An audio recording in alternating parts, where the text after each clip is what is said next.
he is the father of this child, and this Nicholas Walker, 6 years old, intestinal problem she had, and many doctors have tried to diagnose it, and they are not able to, diagnose it properly, treat her. Finally, he went for the DNA sequencing, and they identified a defect in the bone marrow transplanting cells, and then the treatment have been made. The parents have insisted the doctors to undergo for genomic sequencing and the treatment. This was one of the cases, early cases, that was in 2011. And then she had the patients with rare undiagnosable disease. DNA sequencing will become a code of the last resort. She was being treated. I hope you know Angelina already told you she has a BRCA mutation. Her mother has a BRCA mutation. Her aunt has the BRCA mutations of the breast cancer and ovarian cancer. They died because of the cancer. And she also curious to know that she has inherited the same mutations. She has inherited the same mutations, and she went for a double mastectomy and also taken a monoclonal antibody to against to this BRCA gene, and she is normal so far now. And the human epidermal growth factor 2, HER2, is the responsible factor to cause any kind of cancer. So about 20 to 25% of all breast cancers tumors are defect with this kind of gene. So now the scientists have made this as a mandatory for any cancer. They screen for this HER2 gene and the mutations, and they become a routine part of the clinical diagnosis for breast cancer patients. And if there is a problem here for this, then they already a drug, a monoclonal antibody, humanized monoclonal antibody is available. They can treat with this the patients who have the HER2 the problems. So that way, drug might be costly, but they can overcome this the problems of the breast cancer here. This is there from the beginning 2011. The treatment has been started there. And yes, yeah. Another very interesting case called familial hypercholesteremia. Means the cholesterol accumulating in our blood vessels, and it is not been treated, and our arteries will be blocked, and heart attack is the common. Familial means it inherits the family. And with this been identified as a single gene, dominant gene, identified, and this disease called atherosclerosis disease, and its risk for the heart disease because attack will be common there. This is very frequent, 1 in 100, 200 to 500 individuals, and serum level, the increased cholesterol, the serum cholesterol is more, and DNA test is possible. These are the genes involved. These are genes, different genes are involved to cause hypercholesteremia. If you identify the gene, identify variation within the gene, if you look at what kind of changes that gene, the variation makes, and that can be treated for these patients. One of the classical studies has been done in 2012 for 15 years is that they have selected the hypercholesteremia Dutch patients and the control. There are 403 control and 1,523 subjects. the heterozygous the patients, they treated them every day. Statin is one of the drug tablets given to thin the cholesterol. Even derivative statin is given for any kind of the person who have cholesterol problem. Commonly, it's become an international drug. Even Craig Venter taken this drug in 2007 itself because he has the defective gene there. So this has been given for 15 years for the two groups of the, one control, another the patient, not statin treatment, and one. If you look at here the graph, after giving the statin treatment, the cholesterol accumulations reduced, say about 85%. With the statin treatment, the hypercholesteremia has not recurred, whereas without statin treatment, even it has reduced that also, indicating that the drug which has been identified, it can resolve majorly of the clotting, the accumulation of the cholesterol in the blood vessels. Another very interesting case which has been reported in Science, that was in September 21. In 2016, a girl called Cora Stilson, this girl was born in Boston. Her genome was screened for 1,500 disease genes. And she was weak. Our immune system was some problem. Then they screened for this gene. They found that inherited enzyme deficiency from her parents, that is vitamin B, a processing enzyme called biotinase was defective. Okay, so because vitamin B was not working in her because the enzyme is not there to process that enzyme, and she had the bad eyesight and struggling in schools because eyesight was a problem there. And Cora, she was given daily the vitamin tablets, and her performance is better than the earlier. That means this genomic treatments making her the better there. This is another treatment they made. Many drugs have been approved because of they have been tested with the different model systems and the volunteers, and for the retinal dystrophy for the eye, spinal muscular atrophy for central nervous system, liver, and immune system, the COVID, the immune system, acute leukemia, and many 15 other 15 drugs are in a trial. They have been tested there.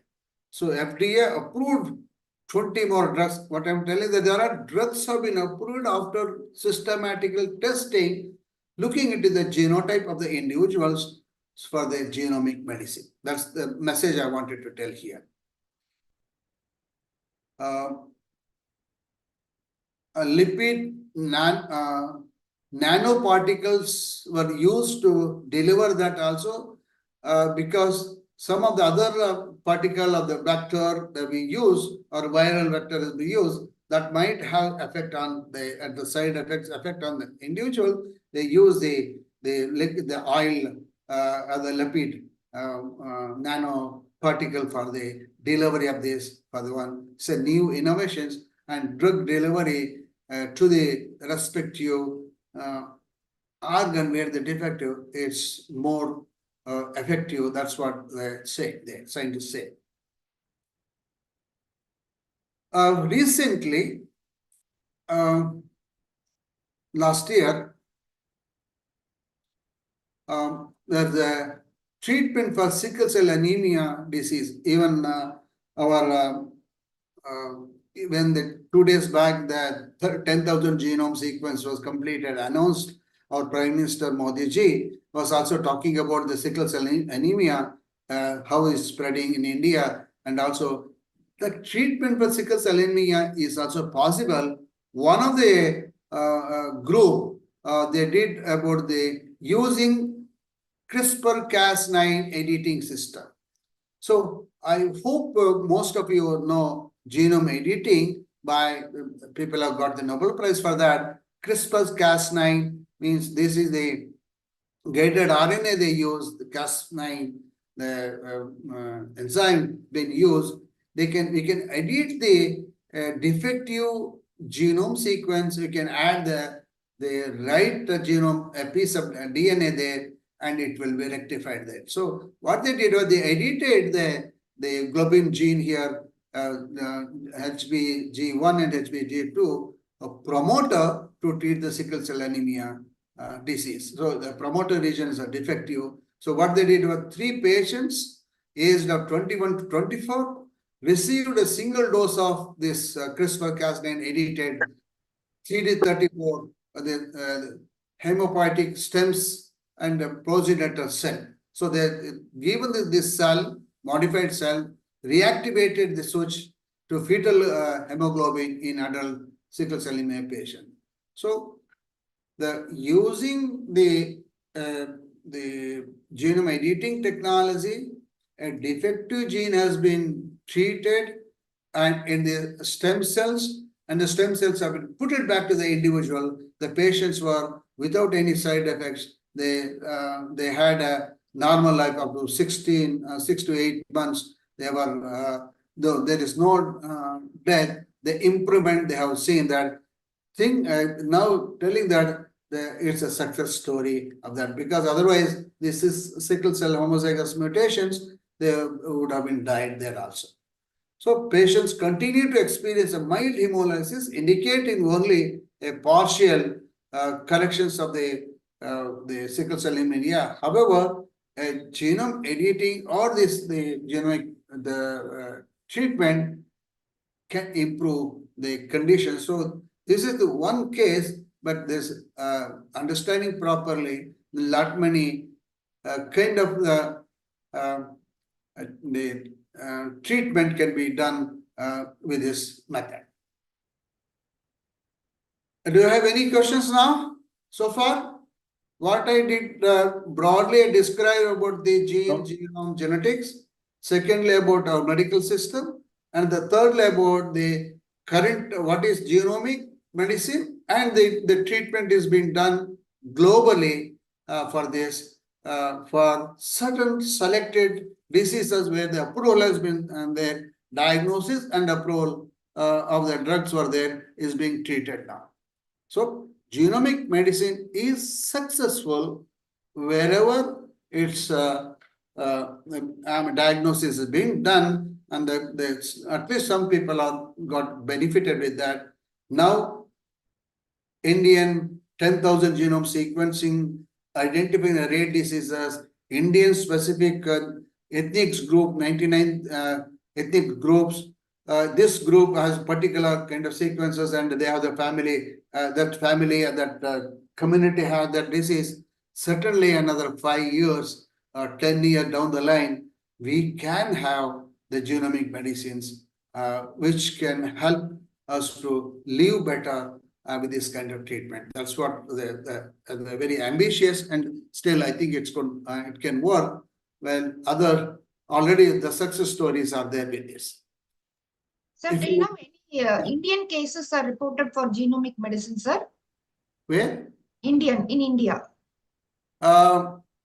There are people taking this medicine outside, not in India, but some of these enzymes have been treated. Yes, some like they're diagnosed. For example, MedGenome, they're diagnosed. The treatment is being done there. Okay, so wherever are there. So now our the government organizations, institutes group freely diagnose some of the rare diseases, and the treatment is possible because we don't have our own databases there. For your questions, it is not publicly or generally started, but people who have the interest, they are getting it done outside where the more than 25 companies are the testing and the analysis is being done. Indirectly, if you want to say, many breast cancer individuals have been treated in India. Now, with that, I can say yes. So, breast cancers, the couple of genes are involved. As I already told you, HER2 gene, they identified and treat with the monoclonal antibody. People with the early diagnosis, they live, even I know some of them are 20 years, they had a breast cancer, but they have been treated with this. So indirectly, you can say that genomic medicine, because they identified a culprit gene and they're treating that also. It's possible. It's there, but it's not spread very well there. Okay? Okay. Any other question? Question, sir. No, sir. No? Yeah. So I will going to explain in this section one of the experiment what we did and what we done in our with my research scholars and the doctors associated with that. Let me share the partial success of this genomic medicine from our work. June 29th, 2030. This is the Times of India. There was an article published like 34 years old has blockage in 8 arteries. It is being named, the change that it is being treated by the complex cardiovascular catheter therapeutic by the online, and this person has been put to stent because of the arteries of blockage and so on. But when you read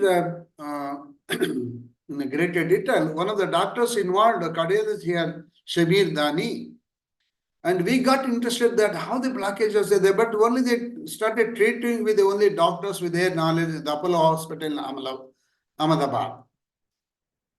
And we got interested because that was the time we are doing some the genome analysis of 1,000 genome project analysis of a public database, and my students got interested, sir, let's work on this also. So where is the money? So we found some money for sequencing. To make the story short, we contacted the doctors and the patients, made an MOU with them, and the doctor helped us to get the blood sample from this individual and all the history. We got sequenced the gene, whole genome of this person, and also transcriptomes of this person. We analyzed. This is nothing to do with my students' PhD degree, Avinash and even Dinesh. They involved mainly for this work. They analyzed in free time because the curiosity we had, and we identified the mutations. Okay, so let me start the story how it is. So that this patients consider as a case of atherosclerosis, accumulation of the cholesterol very soon in the arteries, which leads to, this is the way, what I mentioned here, the one here, this is the way, earlier it was free flow of the blood, and as the cholesterol accumulating, and then when the hole is small, and end up with a heart attack. Is a multifactorial disease. The clogging, narrowing, hardening of the large and medium-sized arteries due to deposit of the fatty substances in the cholesterol and cellular waste products and calcium fibrin in inner layer of the arteries. And if this happens, what is the clinical symptoms, the problems? Ischemic heart disease, myocardial infarction, stroke, gangrene of the extremities. This is 1/3 of the deaths in the industrial world because of the atherosclerosis of the accumulation of cholesterol. This case, this is the proband, the person who was 34 years old, the male. He had, his parents were normal. His wife is also normal regarding to the cholesterol accumulation, and he had two kids, daughter and the son. They were also normal. He did not have any family history of the related diseases, no cardiac problem in the close relatives, and also the generally we expect this consanguineous marriages. There is no consanguineous or relative marriages there, or uncle is marriages. There is no, and also no post lifestyles that is not non-smoker, non-alcoholic. Also this individual. This has been subjected. When you look at the before they undergo for the surgery for putting the stent, the different region, subclavian artery here, both left and right, even they have accumulated 95% of the cholesterol, and here 80%, 90%. You look at different regions of the cardiac artery, celiac trunk, renal artery. There are blockages they could able to. With the scanning, they're able to record this individual. Wherever the major blocks were there, they put the stent there. This is again, so there's no smoking, non-alcoholic, no high cholesterol, this in the family lifestyle and poor lifestyle. So he had 8 blockages of cardiac arteries, shoulder artery, carotid artery, renal artery, and the artery. So doctor, based on after the surgery or the putting the stent, they were giving these medicines, these kind of drugs they were giving. And dose of the, also they mentioned that because we have the collaborator they gave revealed us it. So this aspirin they were giving to prevent heart attack, generally it's being given stroke and the blood clots, and this capidotril is given for the inhibit the blood clot. Let's not worry about the other things, but yes, some drugs have been given to make some of this the phenotype, clinical phenotype to overcome that. Say metoprolol for the blockage of hypertension there, and the other drug they have given here based on the dose there. So what I make the story short because this almost 6 months work we did. We got the DNA samples, blood sample from them, isolated RNA and DNA from them. We sequenced it. So when you sequence the whole genome, we shortlisted the variation. 13 variations were very, very prominent, not found in other regions. Out of the 13 variants, 11 were non-synonymous substitutions. They are the SMP. Non-synonymous means change from one amino acid to another amino acid. The synonymous means the same amino acids. All these variants, 2 instructions. All these variations are found in exonic region of the genes, different genes. Exonic region, the coding sequence of the gene.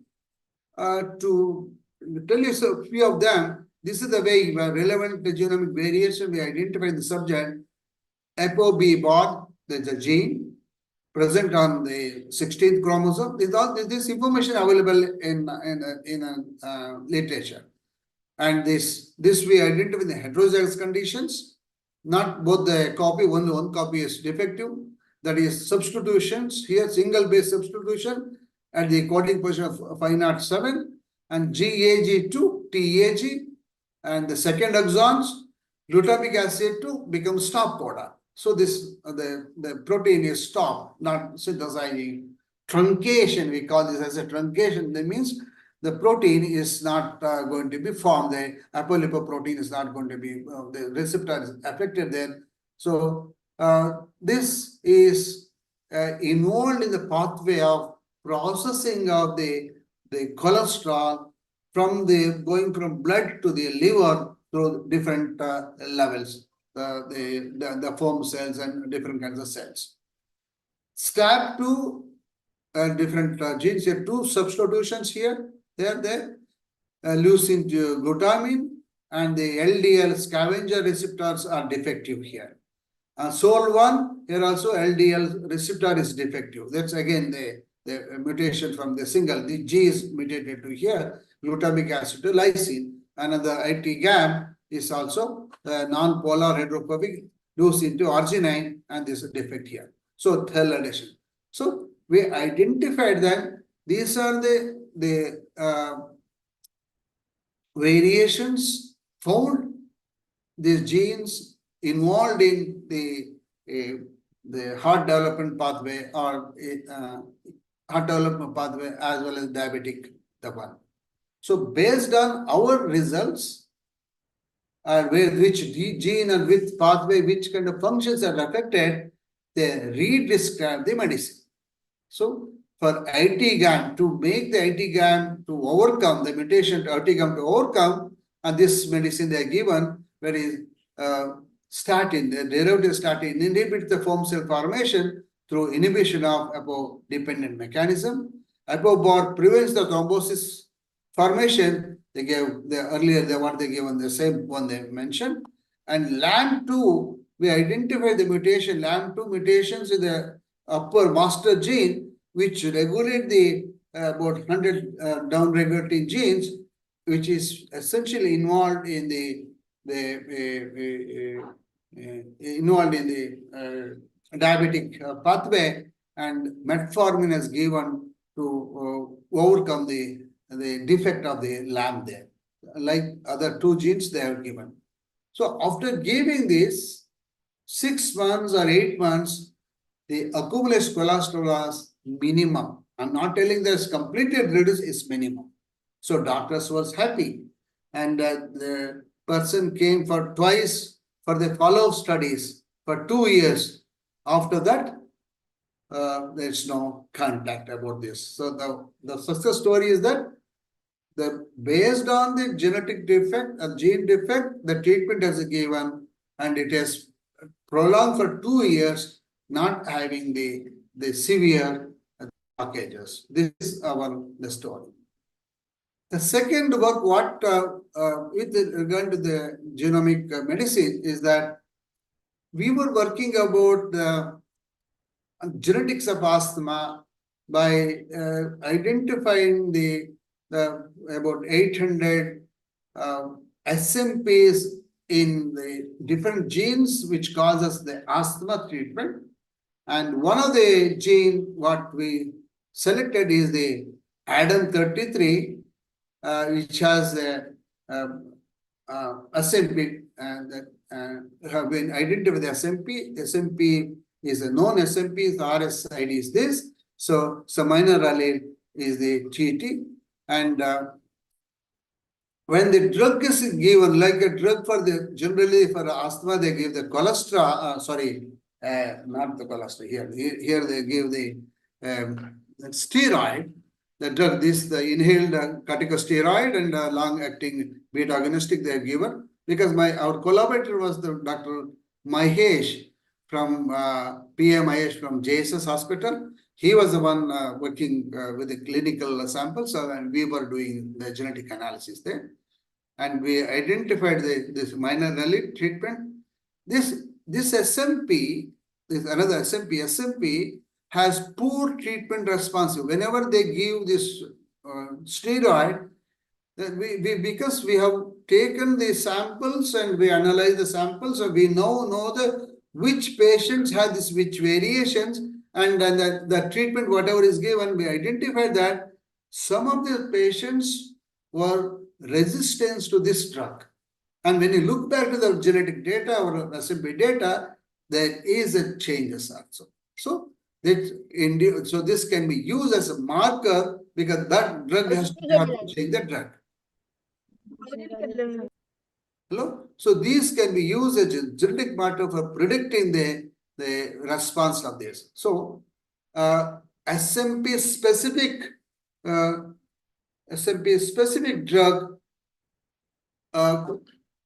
can be given, because some drugs may not respond to this SMP. So drug resistance can be identified by doing this genetic screening the SMP screening. So that is the one we last year we have published. Last year means 23 we have published. Sangeeta was my PhD student. She did the work in our ICMR project, and now she is settled in USA there. So this is another SMP specific drug treatment was successful, and they changed the drug, and the patient could able to recover. So I collaborated with the Dr. Mahesh group. Many pulmonology department groups are involved in these studies. With our own example and several other examples, what do you learn from the personalized genomics there? If we apply the personalized genomic medicine for the individuals, disease risk for common diseases can be identified. Or if we make the genome analysis, and we can certainly identify the risk genes for the common diseases, or even carrier statuses we can understand.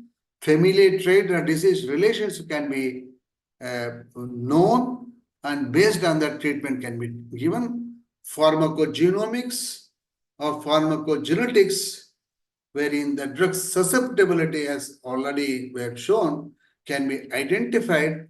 And also if you understand the genomic variation, if you trace back the genomic variations, the parents and grandparents if possible, then we can also look at the ancestry of the variation, this variation, when it has occurred and how it has inherited in a haplotype manner. So that can also be studied, and this will certainly help even with our 10,000 genome project, what they identified, what they released now, and to trace back our each ethnic groups and proper treatment for the whole. So now we'll have a different kind of drug for the different ethnic groups based on our genomic data. Okay, we had to do the diagnosis, but we can classify that. Okay, this is a drug can work here also. So better treatment and better human welfare can be done with this. So we need to know all the variations, the SMP or CNV, and causing that particular disease there. Even we may say that the millions of individual sequences out, but population specific sequences only just they appear. Another 5 years early understanding that, validating that with other individuals of the same similar kind of phenotype individual, certainly going to be helpful to treat them also, like role of deletion, duplication, CNV, microsatellites, polymorphism, or epigenetic like methylations occurring for the particular gene can be understood by genomic studies and to treat the person with have genetic diseases. Potential benefit is that shift the emphasis in medicine from reaction to prevention. So earlier trial and error method was the reaction. Depending, they just give some drug, the related drug, it might show the reaction of the reactions. Sometimes we might lose the patient itself. After looking at the reaction, then the next drug they used to treat. But now, after knowing the various genomic variation of that particular individual, the family, and we can prevent them. Okay, this is the kind of the defect they are going to have. We can prevent them also that. Okay, so that's another. And predict susceptibility to disease and improve disease and prevent disease progressions can be done. This is a potential benefit for any family we are going for the genomic screening. Hello? Any question?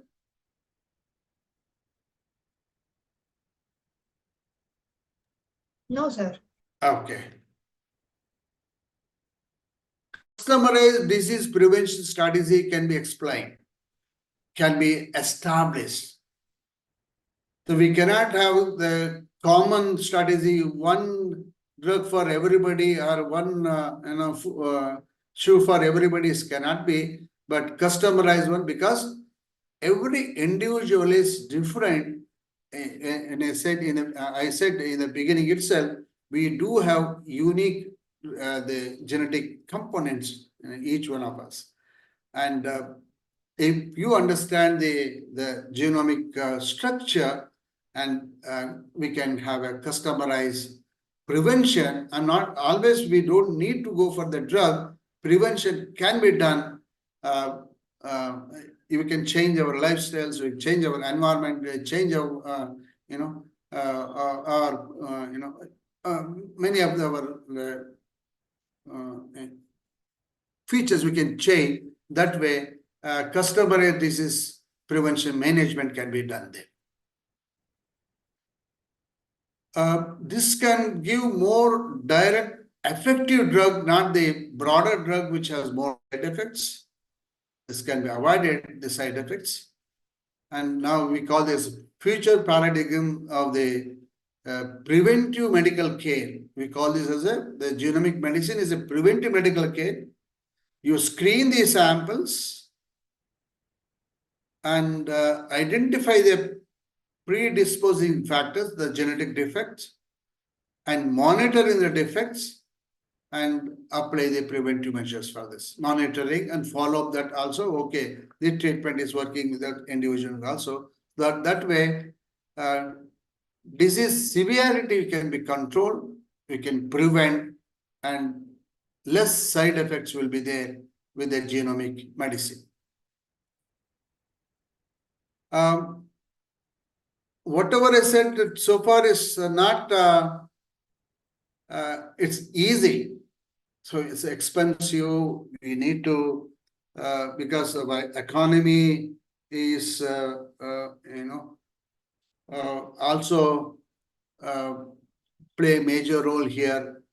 And however, if the government is involved for this, the government is helping us to go for the low cost screening expenses.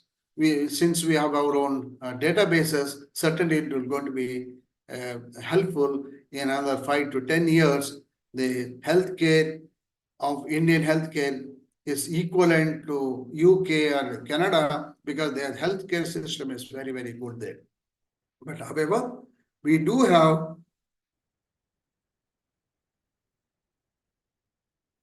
many challenges in a genomic medicine. Let's discuss about challenges. Requires change in culture, practitioner.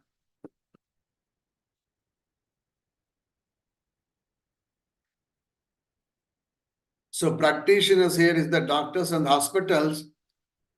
If you go there, they have to give and guidelines for preventive medical approach rather than admitting you, testing all their machines, making the bill, very hefty bill, and finally they say that it's not able to cure. No. So practitioners, doctors and the hospitals has to change. Population, lifestyles of participating in large clinical trials. We have to give samples. If the large clinical trials are there, then it's easy. Okay, this drug can be more effective. That way they get identified. That's a required change in the culture. Our population, our individuals, the patients or the subjects also important. They have to change.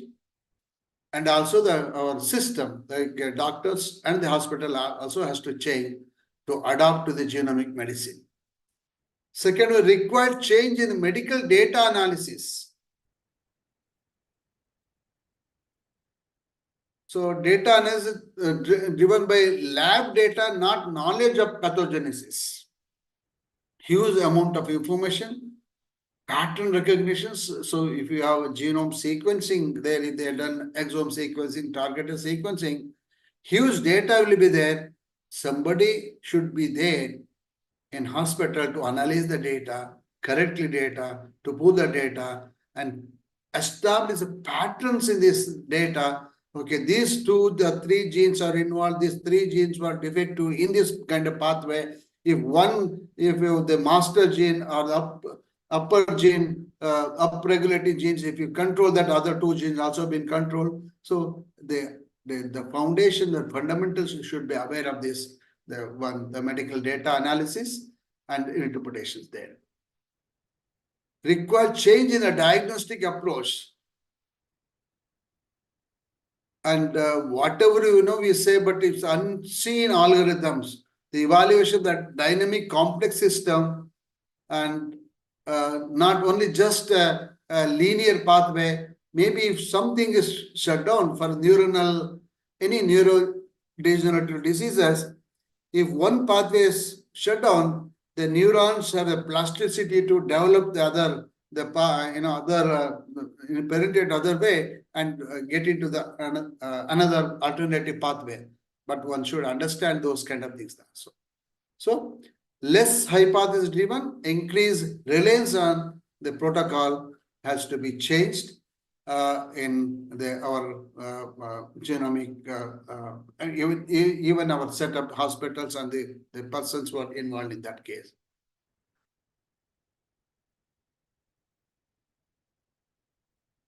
Genomic medicines, the applications has to be known for the common persons. I hope after the COVID and the corona virus, common are also aware about the DNA sequence. They say sequencing and the variation, all this terminology is now aware. To publicize this aspects is not difficult, I believe that. Rapid technological advancements are there. Many new techniques are coming up. Say, for example, when it started the exome sequence analysis in our laboratory, I paid 65,000 rupees per case or per individual samples. Now it has come down to 24,000 for 100x, where I get it done from NIMANS. So now they say that with the new machines, same immense people, not the 100 times, even if the 30 times if you want, 12,000 rupees for one individual exome sequencing can be done. So the technological advancement are there, we can use them also now. Accumulation of genomic knowledge is needed, and this in turn decline the cost. However, specific effective gene-based therapy creating increased demand for genomic medicine is needed. We don't need to go for testing all the machines in the hospital. I hope you get that. Once you admit there, for the safer side, let's do this. Doctors will advise. So because we wanted to save our family members or ourselves, we go for all the tests there, which is not needed. So proper clinical diagnosis is important. Then genotyping analysis certainly reduce the cost of getting into all kinds of the diagnosis there. Targeted genetic testing, the whole exome sequencing, whole genome sequence are utilized to discover the disease contributing variants recognized as enhancers of genomic medicine. These molecular profiling tools overcomes the limitation of medical genetics. So generally say, even now, if you go to the doctors, they say it's inheriting family or genetic disease cannot be cured or cannot be treated. But however, you take some medicines, related medicine they'll give, and also they will not trust. But this knowledge has to be there. I hope you trust me. Whenever I go to a medical school to give this kind of talk, I give talk, they enthusiastically they listen. After completion of my talk, if I ask so all the genetic informations went above my head because they have not been taught the genetics in the schools, in their medical schools also. They had only one chapter. Easily they can avoid the chapter without learning anything. They can complete MD, MBBS and so on. And the very least important they're given. But now this is the time they have to change. I have made my efforts in many medical schools like Mysore Medical College, JSS, or the Devarajas Medical College in Kolar, in Satyasai institution where I also involved the medical school. Wherever is even Bijapur, BLD medical schools, I went there. You know, we're trying our best to educate them also. I don't know how much time it will take there. The easily they say, oh, we cannot do that. Easily the people say, oh, more money, more money. So since the government is involved, this problem can be reduced now. So practice of genomic medicine remains limited by the lack of, they say, oh, we don't have infrastructure. It doesn't mean that you need to have genome sequencer in your hospital or in your institute, medical college itself. There are plenty of the, the companies available, they can do it also. Inadequate cost relations are the paucity of genomically educated persons. Person here is that everybody think that we know a little bit about genetics. Immediately they say that the chromosome. If there's any defect in the chromosome, that is genetics, they say. Many doctors they say. And they all need not be obeyed to the single gene disorders. So half knowledge, ignorance of the genetics or genetic diseases is affecting too much. This is the right time to make all our medical schools to have a fundamental of genetics to understand the information, then on the treatment can be done very better in India. I think whether we like it or not, it is going to change now because the government is involved, central government is involved, it is going to change. I'm not telling that only genomic medicine is going to resolve everything there. So there's a balance between the art and science is needed. Art here is that how doctor handle the patients, how it interact the patient to get best clinical data from the patient. Many times we will not. When you meet the doctor, we want to tell 10 different kinds of things. Important things we'll forget and we'll tell the other remaining 9 different kind of things. Then the wrong diagnosis will be there. So a good doctor will have a good patience and listen, making the patient to freely express. So that way, good clinical data can be done. Once we have the clinical data and the genomic data, certainly helpful. And this balance between the art and science is essential to make a predictive screening and diagnosis area. Art of medicine is very, very important here. Even sometimes if the doctor talk nicely, our immune systems will regulate properly, even without medicine. Placebo, when you give, even distilled water we give as an injection, sometimes it works also. So the good of art of talking is also very, very important with that.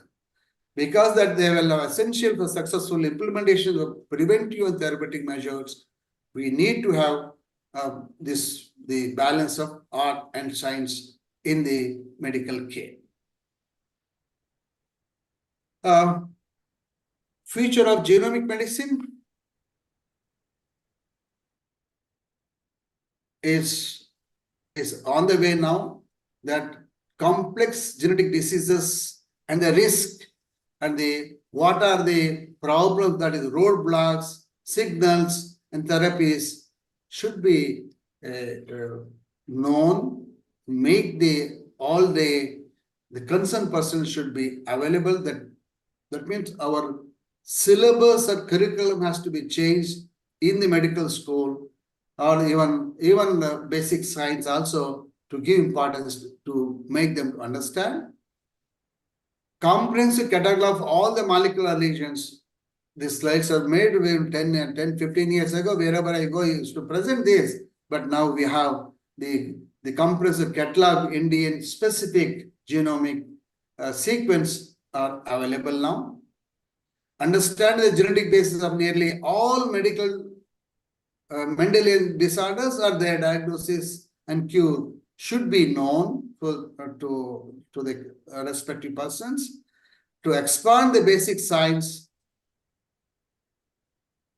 foundational resources and technology for genomic implementation should be available to all the persons, the medical schools or the basic understanding. And now the questions we can ask, are we ready for patient-centered clinical trials?